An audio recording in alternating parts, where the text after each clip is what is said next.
আম্মাজান খাদিজাতুল কুবরা রাদিয়াল্লাহু তাআলা আনহা তিনি ছিলেন বড় লোকের মেয়ে। আম্মাজান খাদিজার আব্বা জানেন অনেক সয় সম্পত্তি, জায়গা জমি, সোনাদানার মালিক ছিল আম্মাজান খাদিজা। আম্মাজান খাদিজা একদিন আল্লাহ রাসূলের কাছে প্রস্তাব পাঠালো, হে আল্লাহর পয়গম্বর, হে নবী, আমি খাদিজা আপনাকে বিয়ে করতে চাই। আল্লাহ রাসূল বলেছিল, খাদিজা তুমি কোথায় আর আমি কোথায়? তোমার আব্বা জানের এত সয় সম্পত্তি, জায়গা জমির মালিক তোমরা, আর আমি মুহাম্মদ, আমার তো খাওয়া হয় না, আমি পেটে পাথর বেঁধে রাখি, তুমি কেন আমাকে বিয়ে করতে চাও? আম্মাজান খাদিজা বলেছিল, হে আল্লাহর পয়গম্বর, রতনকে রতনই চেনে, আমি জানি আপনি কেমন মানুষ। আমি খাদিজা কথা দিলাম, আপনি দিনের দাওয়াত দিতে যাবেন, আপনার ভাত রান্না করে খাওয়াবো, আপনি দিনের দাওয়াত দিতে যাবেন, আপনার জামা কাপড় আমি পরিষ্কার করে দেবো, কোনোদিন আপনাকে কষ্ট দেব না, আপনি আমাকে বিয়ে করেন। দুজনের বিয়ে হলো, আল্লাহ রাসূল এবং আম্মাজান খাদিজার বিয়ে হলো। বিয়ের পর সাংসারিক জীবন তাদের কেমন চলেছিল এবং আম্মাজান খাদিজা স্ত্রী হিসাবে কেমন ছিল, স্বামীকে কেমন সেবা করতো, কবি ছন্দের মাধ্যমে লিখছে, শুনবেন। কেমন ভালোবাসেন নবী আম্মা খাদিজা, কেমন ভালোবাসেন নবী আম্মা খাদিজা, যে ভালোবাসায় খুশি হলেন আল্লাহ দয়াময়, যে ভালোবাসায় খুশি হলেন আল্লাহ দয়াময়। কেমন ভালোবাসেন নবী আম্মা খাদিজা, কেমন ভালোবাসেন নবী আম্মা খাদিজা, যে ভালোবাসায় খুশি হলেন আল্লাহ দয়াময়, যে ভালোবাসায় খুশি হতেন আল্লাহ দয়াময়। ধনী ঘরের মেয়ে হয়ে আম্মা খাদিজা নবীর কাছে এসে বলে করে পছন্দকা, ধনী ঘরের মেয়ে হয়ে আম্মা খাদিজা নবীর কাছে এসে বলে করে পছন্দকা। নবী বলে, ও খাদিজা কেন চাও আমায়, নবী বলে, ও খাদিজা কেন চাও আমায়, রতনকে রতনী চেনে অন্য কেহ নয়, রতনকে রতনী চেনে অন্য কেহ নয়। কেমন ভালোবাসেন নবী আম্মা খাদিজা, কেমন ভালোবাসেন নবী আম্মা খাদিজা, যে ভালোবাসায় খুশি হতেন আল্লাহ দয়াময়, যে ভালোবাসায় খুশি হতেন আল্লাহ দয়াময়। দয়ার নবী দিনের দাওয়াত দিতে যেতেন, কোনোদিন রাত 12টা, কোনোদিন 1টা, কোনোদিন 2টোর সময় আল্লাহ রাসূল বাড়িতে আসতো। আল্লাহ রাসূল রাত বেরাত বাড়িতে এসে দরওয়াজার সামনে দাঁড়িয়ে আসসালামু আলাইকুম ইয়া আহলাল বাইত, এই সালাম দেওয়ার পর শুধু একবার দরওয়াজায় এরকম টোকা মারতো। আল্লাহ রাসূল বাড়িতে এসে কোনো দিনের জন্য দুবার এরকম টোকা মারার প্রয়োজন হয়নি। রাসূল বাড়িতে এলো, একবার দরওয়াজা টোকা মারলো, সঙ্গে সঙ্গে দরজা খুলে গেল। আল্লাহ রাসূল বলেছেন, খাদিজা তুমি কি সারা রাত ঘুমাও না? আমি একবার টোকা মারার সাথে সাথে তুমি কেমন করে দরজা খোলো খাদিজা, তুমি কি ঘুমাও না? আম্মাজান খাদিজা বলেছিল, হে আমার স্বামী, হে আল্লাহর পয়গম্বর, আপনি যখন বাইরে থাকেন আমি খাদিজা ঘুমোতে পারি না, বড় টেনশন হয়, বড় চিন্তা হয়, না জানি কাফেরেরা আপনার উপর কোনো আক্রমণ করলো কিনা, কাফেরেরা আপনার কোনো ক্ষতি করে দিল কিনা, এই টেনশনে আমি খাদিজা সারা রাত ঘুমোতে পারি না, আপনার জন্য দরওয়াজার গোড়ায় বসে বসে অপেক্ষা করি। আমার মায়েরা পারবে? বলে তো স্বামীর পায়ের তলায় নাকি তাদের জান্নাত। ছেলে যদি অফিসে চাকরি করে, রাত 12টার সময় এসে দরওয়াজায় টোকা মারা দূরের কথা, ঘুষি মেরে, কিল মেরে, লাথি মেরে দরজা ভেঙে গেল, আমার মায়েদের ঘুম ভাঙ না, জান্নাত থেকে ঘুরে বেড়াচ্ছে। উদি বলে আমার স্বামীর পায়ের তলায় আমার জান্নাত। আহারে, আম্মাজান খাদিজা দরওয়াজায় গোড়ায় বসে বসে রাসূলের জন্য অপেক্ষা করতো। তিনি তো হচ্ছে আসল স্ত্রী, তাই না? কবে লিখছে দেখেন, দিনের দাওয়াত দিতে নবী যায় গো তারে তারে, অপেক্ষায় বসে থাকে বিবি নিজের ঘরে।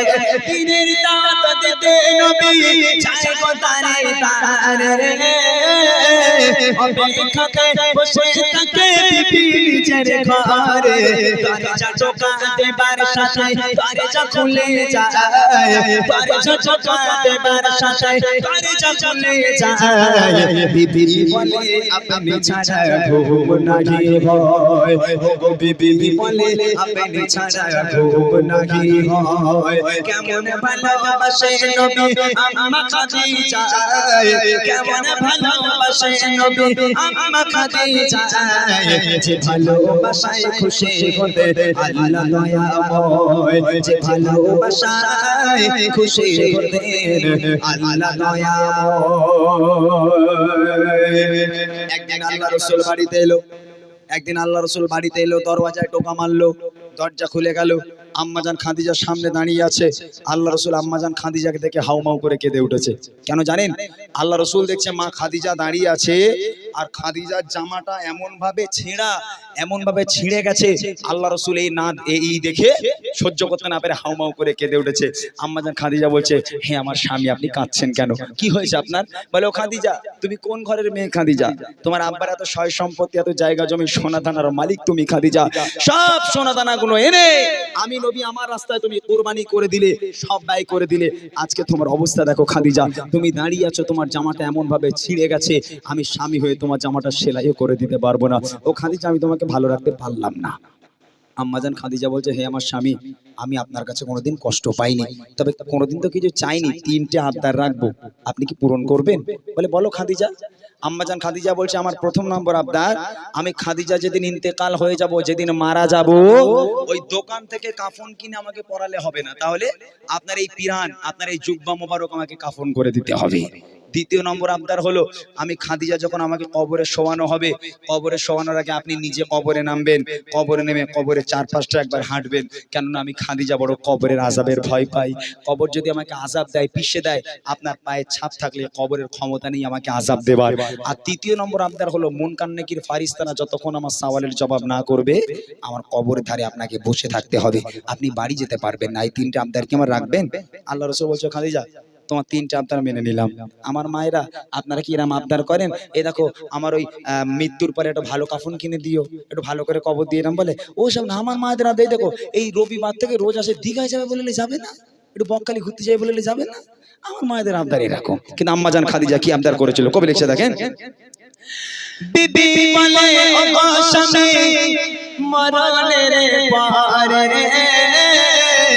কবরে শোয়াবেন আমায় ঝুমা কাফন করে, কবরের চারিপাশে ঘুরবেন হেঁটে হেঁটে, কবর ছাড়া নাই পারে আমায় পিষে দিয়ে থাকবে বসে ফারিস্তারা সওয়ালের সময়, থাকবে বসে ফারিস্তারা সওয়ালের সময়, কবরের কঠিন আযাব বড়ই ভয়ের হয়, কবরের কঠিন আযাব বড়ই ভয়ের হয়। কেমন ভালোবাসে নবী আম্মা খাদিজা, কেমন ভালোবাসে নবী আম্মা খাদিজা, যে ভালোবাসায় খুশি হতে আল্লাহ দয়াময়, যে ভালোবাসায় খুশি হতে আল্লাহ দয়াময়। ইন্তেকাল হয়ে গেল, আম্মাজান খাদিজা মারা গেল। প্রথম নম্বর আবদার ছিল পিরান দিয়ে কাফন করতে হবে। আল্লাহ রাসূলের পিরান দিয়ে খাদিজাকে কাফন পরানো হলো। দ্বিতীয় নম্বর আবদার ছিল আল্লাহ রাসূলকে কবরে নামতে হবে। আল্লাহ রাসূল কবরে নামলো, কবরে 4-5টা একবার হাঁটলো, হাঁটার পর এবার আম্মাজান খাদিজাকে কবরে শোয়ানো হলো। আম্মাজান খাদিজাকে কবরে শোয়ানোর পর এই মুখটাকে পশ্চিম দিকে রাখতে হয়, কিবলার দিক করে সমস্ত মুখগুলোকে কবরের মধ্যে রাখতে হয়। তো আম্মাজান খাদিজাকে কবরে শোয়ানোর পর খাদিজার মুখটাকে নিয়ে যতবার কিবলার দিকে ঘোরানো হয়, আম্মাজান খাদিজার মুখটা অটোমেটিক আসমানের দিকে হয়ে যায়। আবার একবার চেষ্টা করা হলো, আবার একবার খাদিজার মুখটাকে নিয়ে আবার পশ্চিম দিকে ঘোরানোর চেষ্টা করা হলো, আবার অটোমেটিক মুখটা ঘুরে আসমানের দিকে হয়ে যায়। সাহাবারা পেরেশান, নবীও পেরেশান, খাদিজার মুখ ঘোরে না কেন? 3-3বার চেষ্টা করার পর যখন আম্মাজান খাদিজার মুখ কিবলার দিকে ঘোরে না, আসমানের দিকে হয়ে যায়, আল্লাহ পাক আল্লাহ তাআলা আরশে আজিম থেকে খবর পাঠালো, আমার বন্ধু চিন্তা করবেন না, চিন্তা করবেন না, আমি আল্লাহ খাদিজাকে এত পছন্দ করি, আমি আল্লাহ খাদিজাকে এত ভালোবাসি, আমি আল্লাহ চাই না খাদিজার মুখটা কিবলার দিকে থাক, কেননা খাদিজা দ্বীন ইসলামের জন্য, কোরআনের জন্য, আমি আল্লাহ আমার জন্য এত কষ্ট করেছে, এত রক্ত ঝরিয়েছে, এত নিজেকে কুরবানি করেছে, আমি আল্লাহ এত খুশি হয়ে গেলাম, আমি আল্লাহ চাই না খাদিজার মুখটা কিবলার দিকে থাক, আমি আল্লাহ চাই খাদিজার মুখটা আসমানের দিকে হয়ে থাক, যাতে করে আমি আল্লাহ আরশে মুআল্লায় বসে বসে আমি আমার খাদিজাকে প্রতিনিয়ত দেখতে পারি। একবার জোরে বলুন না সুবহানাল্লাহ। আহা, কি ভালোবাসে আমার আল্লাহ খাদিজাকে। প্রশ্ন করলাম না আল্লাহ পাক কাকে সালাম পাঠিয়েছিল? এই সেই নারী আম্মাজান খাদিজা, যাকে আল্লাহ নিজেই সালাম দিয়েছিল, যার মুখটাকে আল্লাহ পাক পশ্চিম দিকে না নিয়ে আসমানের দিকে করে নিয়েছিল, যাতে করে আল্লাহ দেখতে পারে। শেষ কথায় কবি লিখছে দেখেন, চাচা সবাই খাদিজাকে কেবলাতে মুখ করে, ততবারে আসমানের ওই দিকে চাইছে ঘোরে। চাচা সবাই খাদিজাকে কেবলাতে মুখ করে, ততবারে আসমানের ওই দিকে চাইছে ঘোরে। আল্লাহ বলে ও গো নবী চিন্তার কিছু নাই, আল্লাহ বলে ও গো নবী চিন্তার কিছু নাই। খাদিজাকে দেখে বলে আমি সর্বদা, ও গো খাদিজাকে দেখে বলে আমি সর্বদা। কেমন ভালোবাসে নবী আমা খাদিজা, কেমন ভালোবাসে নবী আমা খাদিজা, যে ভালোবাসায় খুশি গোদের আল্লাহ দয়াময়, যে ভালোবাসায় খুশি গোদের আল্লাহ দয়াময়, যে ভালোবাসায় খুশি গোদের আল্লাহ দয়াময়, যে ভালোবাসায় খুশি গোদের আল্লাহ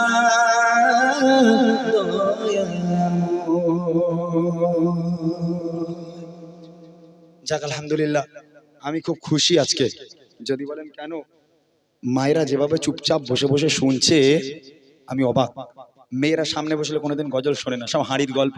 এই বউ তোর স্বামী কাল তোর চুল ধরে টেনে দিলে কান্দা, হ্যাঁ এবু কাল তোর স্বামী তোর ঘুষি মেরতে কান্দা, এই সব গল্প আমার মায়েদের শুধু। কিন্তু এখানকার মায়েরা সত্যি আমি অবাক, আপনারা যেভাবে বসে বসে শুনছেন, এরকম শুনলে গজল গাইতে ভালো লাগে। আর আমি এইভাবেই গজল বলি, বায়ানের সঙ্গে সঙ্গে গজল বলি, যাতে করে আমি একটা গজল বলবো, ওই একটা গজল যেন মানুষ বুঝতে পারে।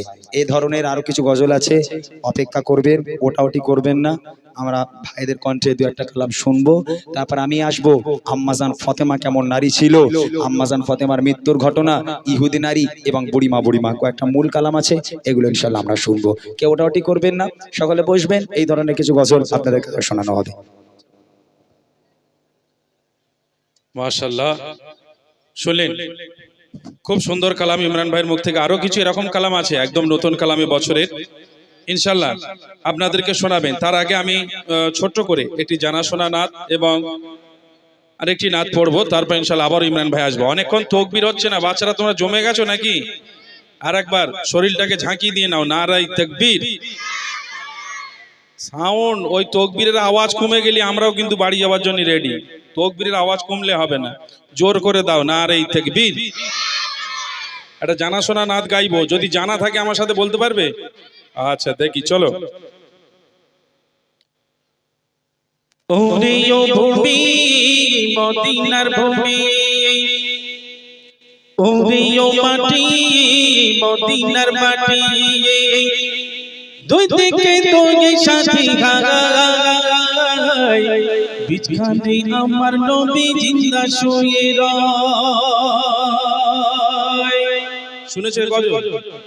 শোনোনি? তাহলে শোনো, আর কি করবে, না শুনে থাকলে শোনো।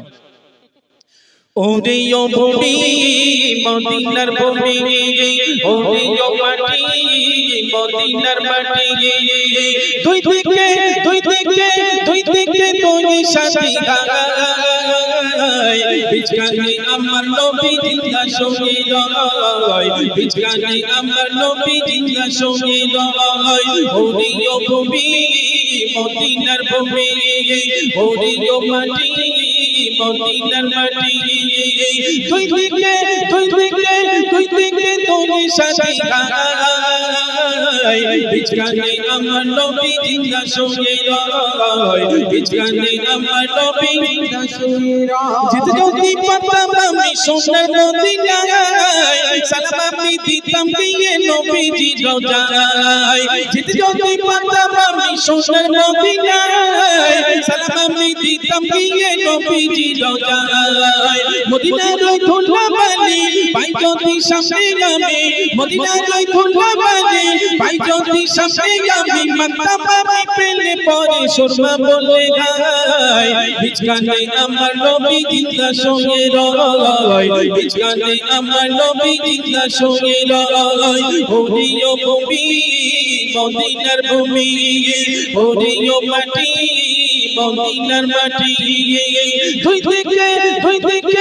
দিকে তোরে সাথে গায় বিছখানে আমার নবী জিন্দা শুয়ে রয় বিছখানে আমার নবী জিন্দা শুয়ে রয় রওজাতে শুয়ে নবী কেঁদে যায় পাপে বাঁধা কোনায় পড়া উম্মত আমার রওজাতে শুয়ে নবী কেঁদে যায় পাপে বাঁধা কোনায় পড়া উম্মত আমার কিয়ামতের দিনে নবী করবেন যে রোজা জারি কিয়ামতের দিনে নবী করবেন যে রোজা জারি আল্লাহর দরবারে নবী পড়িয়া সিজদায় বিছখানে আমার নবী জিন্দা শুয়ে রয় বিছখানে আমার নবী জিন্দা শুয়ে রয় ওরিও ভূমি মদিনার ভূমি ওরিও মাটি মদিনার মাটি দুই দিকে তোরে সাথে গায় বিছখানে আমার নবী জিন্দা শুয়ে রয় বিছখানে আমার নবী জিন্দা শুয়ে রয় যেতে যদি পারতাম আমি সোনার মদিনায় সালাম আমি দিতাম দিয়ে নবীজি রোজায় যেতে যদি পারতাম আমি সোনার মদিনায় সালাম আমি দিতাম দিয়ে নবীজি রোজায় মদিনার ওই ধুলা বালি পাই যদি সামনে আমি মদিনার ওই ধুলা বালি পাই যদি সামনে আমি মাকতাম আমি পেলে পরে সুরমা বলে গায় বিছখানে আমার নবী জিন্দা শুয়ে রয় বিছখানে আমার নবী জিন্দা শুয়ে রয় ওরিও ভূমি মদিনার ভূমি ওরিও মাটি মদিনার মাটি দুই দিকে তোরে সাথে গায় বিছখানে আমার নবী জিন্দা শুয়ে রয় বিছখানে আমার নবী জিন্দা শুয়ে রয় বিছখানে আমার নবী জিন্দা শুয়ে রয় বিছখানে আমার নবী জিন্দা শুয়ে রয় বিছখানে আমার নবী জিন্দা শুয়ে রয় নারে তাকবীর।